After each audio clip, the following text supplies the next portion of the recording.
Welcome back to Nasdaq Trade Talks. I'm your host, Jill Malantrino, Global Markets Reporter at Nasdaq. We're coming to you live from the Digital Asset Summit in New York City. Joining me for this segment, we have DJ. He is the founder and CEO of Fusion Foundation, as well as John Liu, Chief Product Officer also with Fusion Foundation. We're going to take a look at bridging the gap between legacy finance and digital assets. Thank you guys for joining us at DAS. DJ, what do you think is needed for this industry to continue the migration from legacy financial systems to digital assets? There is one hot topic, which is interoperability in this market recently. I think it's very important for all of the people in this market to take interoperability, to integrate the legacy system together with the innovative system, just like the Bitcoin together, so that people can link everything to work with each other. So talking between the two different systems, they are very important.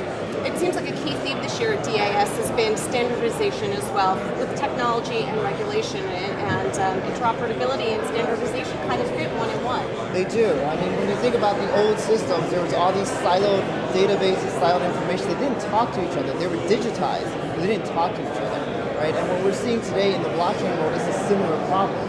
We have very successful blockchain projects that are coming on. Enterprises are getting comfortable with it, and now they have to interact. So actually, I would say in 2020, the big theme you're going to hear are more and more interoperability projects coming up. All right, building out that ecosystem. Correct. Right. Yes. All right. Now you have quite a few projects with Fusion this year, including BankX, now Colorin. What's so unique about your open source protocol?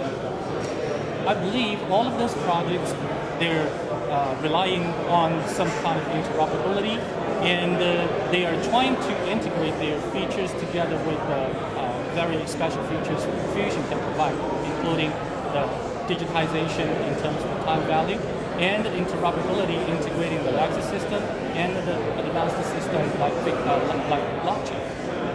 And to follow on to that, these are all constituents in the digital economy. Mont Pelerin is what we think about as digital investment bank.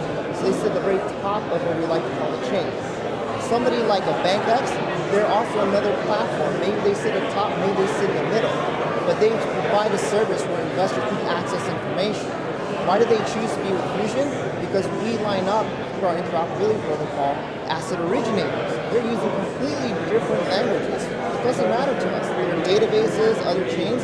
We bring them into our system so that they create digital assets and interact with the solutions of Mount Pelerin and also BankX. All right, I have a question for you. We're talking about interoperability, we're talking about standardization. Is decentralization the end of traditional finance? Because inherently that's what blockchain and digital assets are about, but we're looking to kind of create this ecosystem here. How do you answer that question? I think it does not necessarily have to be kind of fully decentralized, because in some environment, especially in today's financial world, actually the privacy is very important. That's why we still need some systems they are running in their environment, but as a matter of fact, we can have them to interact with some ecosystem outside of them. That's the most important. So I think in the future, the decentralized and some centralized, they can be working together.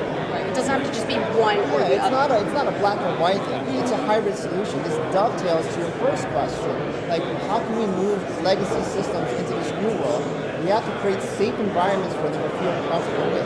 You have to have some control to protect the privacy of your customers, right? Either you're a government or a bank. Imagine the risk if you're in this decentralized world and someone hacked all your social security number. Yes. That's the end of innovation for that government. So it's like you have privacy on the decentralized end, but redundant processes and backups on the centralized end. Or some systems are just meant to run in centralized first for a while. They build out the framework, they adopt the technology, and then they start opening up areas to decentralize. We have a lot of interesting partners. They're experimenting with concepts called selective privacy. Right? So that means certain information they're going to put on chain for everybody to access. Maybe it's my name. Other information they're going to hide away. Maybe it's my social security number. It's going to be very important in the future of digital economy. 2020 should be really interesting for sure. Yeah, absolutely. All right. DJ John, thank you so much for joining us. Thank you. And thanks for joining us for the Digital Asset Summit. I'm Jill Malantrino, Global Markets Reporter at Nasdaq.